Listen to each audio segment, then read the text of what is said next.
When we are forgotten, we cease to exist. And so we remember the man who once shared our dreams. He was a very simple man. He liked to go to simple restaurants. He tended to be quite protective. At times, he was like my dad. He was always concerned about people's problems. We had a lot of good times together aside from painful times. He knew what he wanted, and he got what he wanted. The man who bore our pains and rejoiced in our happiness. And the man who poured out his love. Daddy's the most cariñoso thing in the world. Because of him, I've also learned to really hug and kiss my children. Henny was very strict with me when I was growing up. He used to get very upset when I was about 16, 17, and I would have friends over the house, especially boys, and he would ask my mom, "What are they doing there?" It's true. He was very protective because he loved her very much, and he only had one sister, and he was watching over her. I dated one of his friends, and he got the shock of his life. He was a man of integrity. He had principles. And that's always there, looming in the background, and that's been very helpful to me. It's hard for me to imagine that 10 years have passed. But the truth of the matter is, Spirit is always with us, has always been with us. A decade or a lifetime is never enough to forget this man we come to know and love as a family man, friend, businessman, mentor, and Kapitan. Eugenio Henny Lopez Jr. My fondest memories of him actually are particularly the time that we spent here, about 10 years in this house where I am now, where we were far away from all the hustle and bustle of the Philippines. So he was more present to the children and to me. He was very physical about his love. He would really hug us and then he'd kiss us tight, tight, tight. He would really take care of you, and one would have no worries because he would take care of everything, worry about everything. It was really good having him here. For one, when he was here, the family would meet every week, every Tuesday in his apartment. It's like when the parent is still alive, there seems to be an anchor point for all the children to get together. So that was really nice, and I miss that. I remember in 1941, I was 11 years old and he was 13.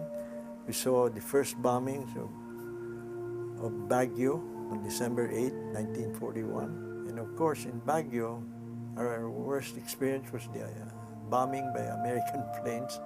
And we had to go out of the city and then eventually walk for 2 nights and 3 days down to the American lines in Tubao, La Union. So to me, this was childhood experience, but it stays with you.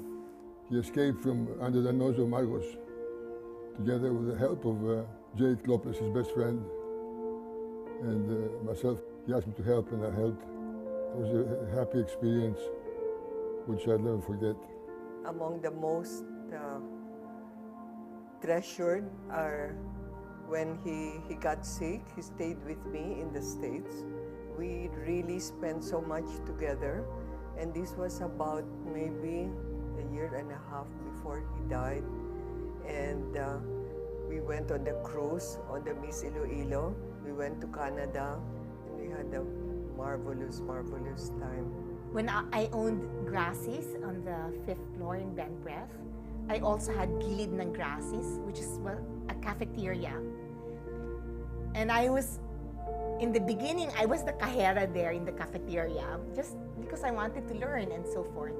And my father would line up with all the other employees to eat in the cafeteria. And how many CEOs would you see do that? Yung line up in the cafeteria, dyan, nakapila rin siya. And then he'd pay me, I'd give him his change, and then he'd sit down, he'd eat his ampalaya or his, or his sugpo or whatever. But he used to eat in the cafeteria a lot. Every Christmas, when he used to give our Christmas bonuses, he would look me straight in the eye, congratulate me, tell me that I did a good job.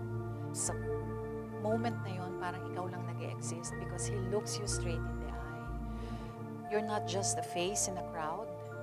He recognizes your person and he recognizes your value to the organization. He would eat with the employees in the canteen. He would drink with them. He would party with them. He was really, really hands-on. And this is what the employees really endeared him to. It was he who decided that we should recapture our businesses, which we lost during martial law. He went at it wholeheartedly. I think that the most important memory I have of Fanny is that he made lives better for everybody.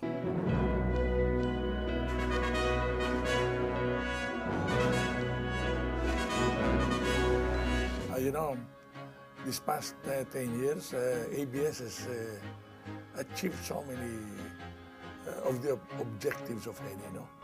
Number one that I can remember very firmly is that he wanted ABS to be global, and ABS is very firmly established on a worldwide basis. He always told me, he said, we're going to bring the Filipino together. We will service the Filipino worldwide. And today we have seen that happen. For me, his true legacy is not the physical institution. It's not really per se ABS-CBN or Sky Cable. It's the values that he tried to impart. And he was also very, very caring. And I think that's what the people really looked for. He really was so human. It was not the Henny Lopez that you see in business, you know. I know some people, some employees of, I think ABS, tell me, kahit maliit kaming empleyado, binibigyan niya kami ng pansin. So that was his legacy. I think it was his sense of leadership and being able to direct people, being able to generate that love, that sense of belonging. His work meant a lot to him. He said it was part and parcel of who he was. It's hard to pinpoint just one thing that you will appreciate Henny for. He has improved the lives of Filipinos yesterday, today, and long into the future. Mr. Lopez lived a life of purpose. There was meaning to all the hard work, to all the drive, to all the passion that he exhibited as a leader of ABS-CBN. He loved this country very deeply, and he had great determination. He was fearless. He just went out and did things if he thought it was the right thing to do. The feeling of that kind of persona that would do things and that had such great love for the country, that I think is his greatest legacy. Whatever we do, and wherever we go, we shall always be faithful to our commitment of being in the service of the Philippines.